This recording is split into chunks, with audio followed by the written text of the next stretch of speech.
यह कमला स्त्रोत है जो शरद पूर्णिमा की रात में एक बार जरूर पढ़ना चाहिए या सुनना चाहिए। इसका फल बहुत बड़ा है। यह इस प्रकार है।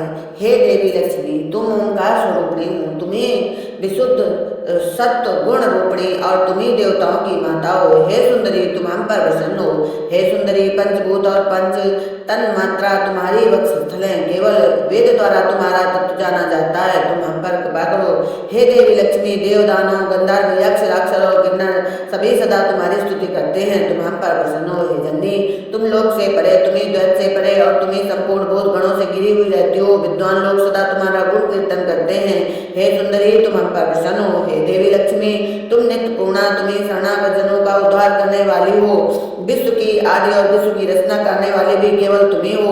हे सुंदरी, तुम हम पर प्रसन्न हो। हे जननी, तुम ब्रह्मा रूपिणी हो, तुम्ही सावित्री हो। तुम्हारी दीप से ही त्रिजगत प्रकाशित होता है। तुम्ही विश्व रूपा और वर्णन करने योग्य हो। हे सुंदरी, तुम हम पर प्रसन्न हो। हे जननी, छित जल तेज मरुत और व्योम तुम्ही इन पंचभूतों की स्वरूप हो। तुम्हें गंध जल का रस, तेज का रूप, वायु का स्पर्श और आकाश में शब्द तुम्हें हो। तुम्हें इन पंचभूतों के गुण प्रपंच का कारण हो, अर्थात तुम्हारे प्रभाव से ही यह गुण समूह प्रकाशित होते हैं। हे देवी, तुम हम पर प्रसन्न हो। हे देवी, तुम्हें शूलपाणी महादेव जी की प्रतिमा, हेमवती तुम्हें केशव की प्रतिमा, कमला और ब्रह्मा की प्रेसी ब्रह्माणी हो। तुम्हें हम पर प्रसन्न हो। हे देवी, तुम चंडी, तुम्हें दुर्गा, तुम्हें कालिका, तुम्हें कौशिकी, तुम्हें सिद्ध रूपिणी, तुम्हें योगिनी हो और केवल योग से ही तुमको प्राप्त किया जाता है। तुम हम पर प्रसन्न हो। हे देवी, तुम बाल्यकाल में बालिका, यौवन काल में युवती और वार्धक्य काल में वृद्धा रूप से प्रकाशित होती हो। हे सुंदरी, तुम हम पर प्रसन्न हो। हे जननी, तुम गुणमयी, गुणों से परे, तुम्हें आदि, तुम्हें सनातनी और तुम्हें महातत्व आदि संयुक्त हो। हे सुंदरी, तुम हम पर प्रसन्न हो। हे जननी, तुम्हें तपस्वियों की तपा सिद्धि, स्वर्गार्थ गणों की स्वर्ग सिद्धि, तुम्हें आनंद स्वरूप और तुम्हें मूल प्रकृति हो। हे सुंदरी, तुम हम पर प्रसन्न हो। हे देवी, तुम्हें जगत की आदि हो, तुम्हें स्थिति का एकमात्र कारण हो। देह के अंत में जीवगण तुम्हारे ही निकट चले जाते हैं। तुम्हें स्वेच्छाचारिणी हो, तुम्हें नमस्कार है। हे भक्तवत्सले, तुम चराचर जीवगणों के बाहर और भीतर दोनों स्थलों में विराजमान रहती हो। तुम्हें व्याप्त और व्यापक रूप से प्रकाशित होती हो। हे सुंदरी, तुम हम पर प्रसन्न हो, तुम्हें नमस्कार है। हे जननी, जीवगण तुम्हारी माया से ही ज्ञान और चेतना रहित होकर पुण्य के बस में बारंबार इस संसार में आवागमन करते हैं।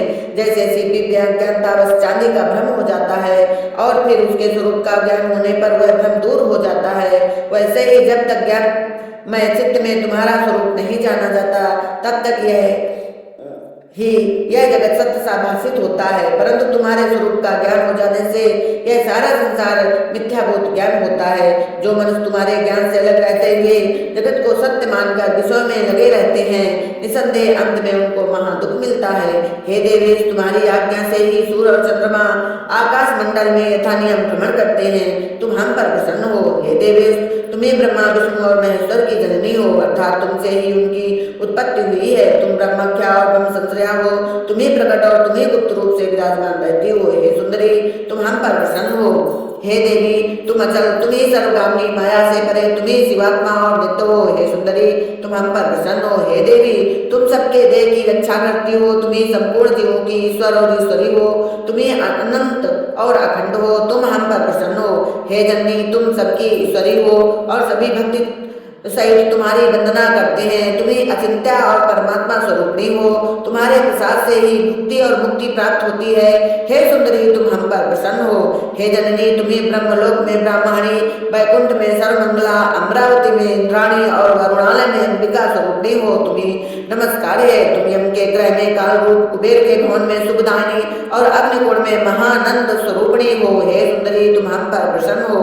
तुम नक्षत्र में रक्तदंता, वायुकोण में मृगवाहिनी और पाताल में वसुणी रूप से विराजमान रहती हो। हे सुंदरी, तुम हम पर प्रसन्न हो। हे देवी, तुम मणिद्वीप में सुरसा, ईशानकोल में शूलधारणी और लंकापुरी में भद्रकाली रूप से स्थित हो। हे सुंदरी, तुम हम पर प्रसन्न हो। हे देवी, तुम सेतुबंध में रामेश्वरी, सिंगल द्वीप में हैं, देवमोहिनी और पुरुषोत्तम में विमला नाम से स्थित हो। हे सुंदरी तुम हम पर प्रसन्न हो। हे देवी लक्ष्मी तुम काली घाट पर कालिका, नील पर्वत पर कामाख्या और औड़ देश में विरजा रूप से विराजमान रहती हो। हे सुंदरी तुम हम पर प्रसन्न हो। हे जननी तुम वाराणसी क्षेत्र में अन्नपूर्णा, अयोध्या नगरी में महेश्वरी और गया धाम में गयाश्वरी रूप में विराजमान हो। हे सुंदरी तुम हम पर प्रसन्न हो।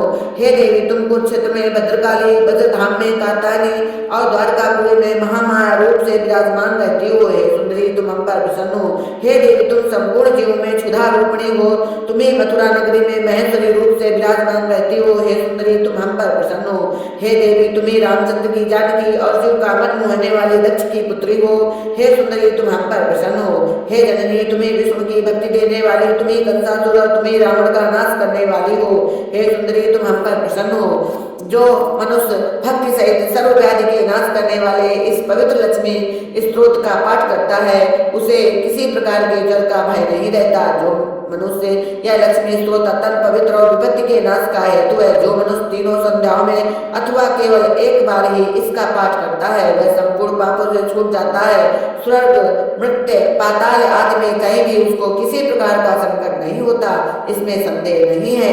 जो मनुष्य भक्ति युक्त चित्त से यह स्तोत्र संपूर्ण अथवा एक श्लोक भी पढ़ता है वह संपूर्ण पापों से छूट जाता है, निसंदेह परम गति को प्राप्त करता है।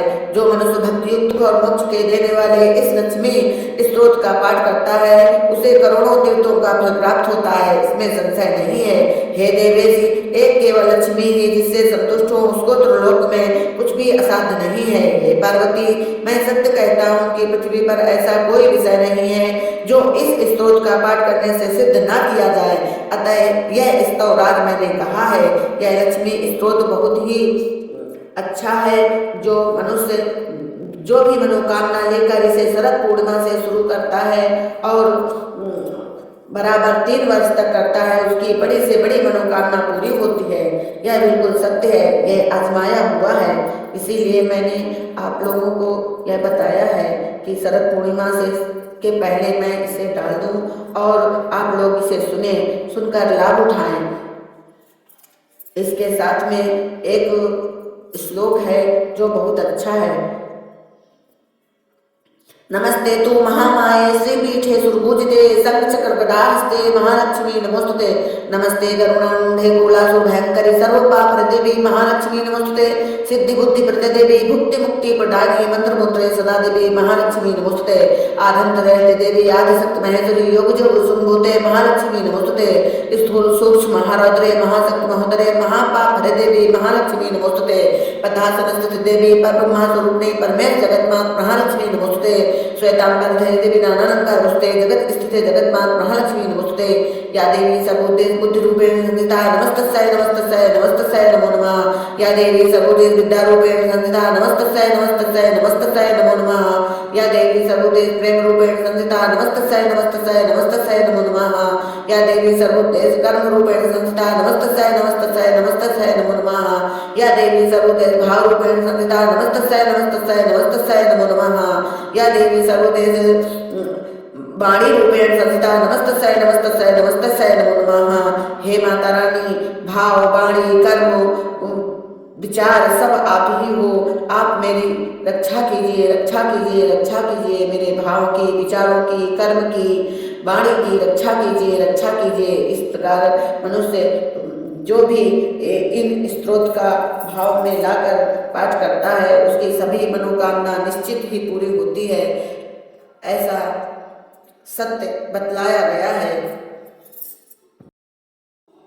अब मैं धनदायिनी लक्ष्मी स्तोत्र का पाठ करने जा रही हूँ जो धनदा लक्ष्मी स्तोत्रम के नाम से विख्यात है। इसके पाठ करने से शिव मंदिर, दुर्गा मंदिर अथवा कदली केला के वन में पश्चिम मुख होकर शिवलिंग के आश्रित या फिर वृक्ष अथवा बिल्व वृक्ष के नीचे खीर खाकर ब्रह्मचार्य नियमों का पालन करते हुए प्रतिदिन प्रस्तुत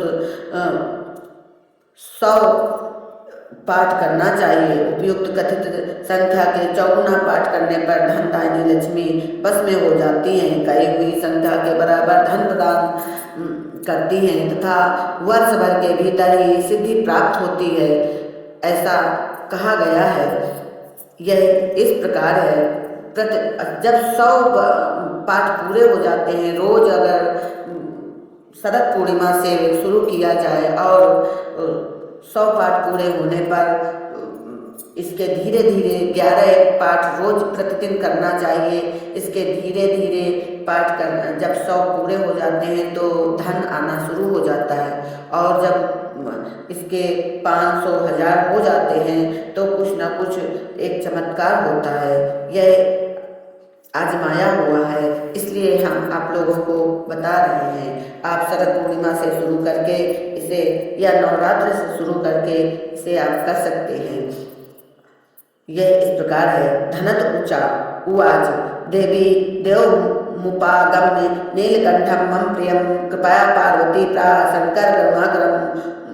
देवी उवाच ब्रूहि वल्लभ साधूनां दरिद्राणां कुटुम्बिनां दरिद्र दलनोपाय मंजसयो धनपदम। शिव उवाच पूजनं पार्वती वाक्य मित महेश्वरः उचितं जगदम्बासु तव भूतानुकंपया।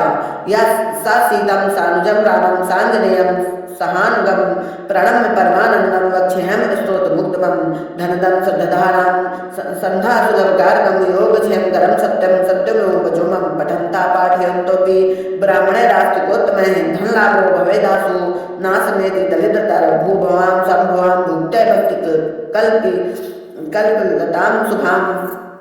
प्रार्थयतां यथा कामं कामधेनु स्वरूपिणीं धनदे धन्ये देवि दानशीले दया करे त्वां प्रसीद महेशानि यदर्थ प्रार्थयाम्यहं। धनामर्पये पुण्ये धन्ये धनत पूजिते सुगुणं धार्मिके देहि यजमानाय सत्रं। रम्ये रुद्रप्रिये रूपे रमारूपे रत्प्रिये शिखी शिख मनोमूर्ते प्रसीद प्रवर्ते मयि आरक्त चरणाम्भोजे सिद्धि सर्वार्थदायके दिव्यांबर धर दिव्ये दिव्यमानो शोभिते समस्त गुण संपत्रे सर्वलक्षण लक्षिते शरच्चंद्र मुखे नीले नीले नीरज लोचने चंचरी चमुचारू श्री हारुकुटलाल के मत्ते भगवती माता कलकंठ रवार्ते हासा हलोकन द्रव्य भक्त चिंता पहाड़ के रूप लावण्य तारुण्य कारुण्य गुण भाजे गुणत कंकड़ मणिरे रसुल्ला करम मुझे रुद्र प्रकाशिते तत्वे धर्माधरे धरालय रक्ष जमनाय धर्म धर्मे साधनम मास्तम मैं विलंबे निसस्सु सदम्बिके कृपा करुणागारे प्रथितं कुरु मे शुभे।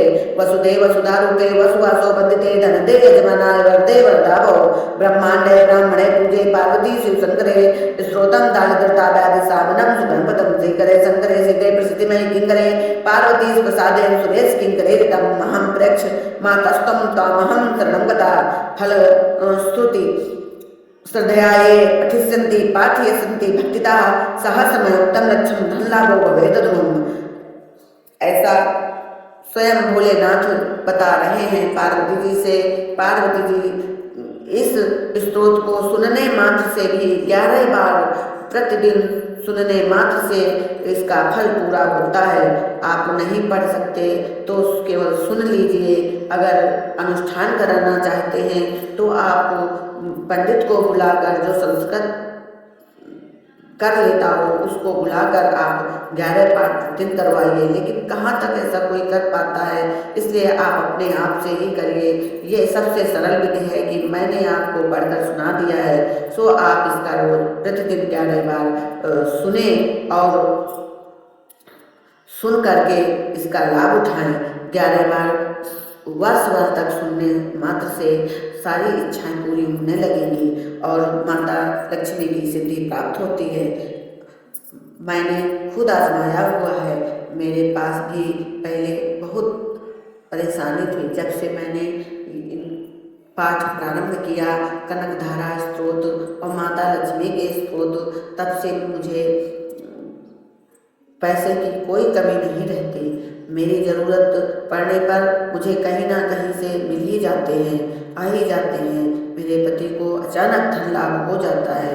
इसलिए मैं आप लोगों से कहती हूँ, जिसे भी धन की कमी समझ में आ रही हो, वो जिसको सर्विस या नौकरी करनी है, जो सर्विस के लिए दौड़ रहे हैं, उनके लिए यह उपाय बहुत अच्छा है। इसलिए हम आप लोगों को दे रहे हैं कि आप भी इससे लाभ उठाइए। जो मुझे आता है वही मैं आप लोगों को बताना चाहती हूँ, शेयर करना चाहती हूँ। ताकि जिस तरीके हम सुखी हैं उस तरीके आप सब लोग सुखी रहिए और सदा लाभ उठाते रहिए।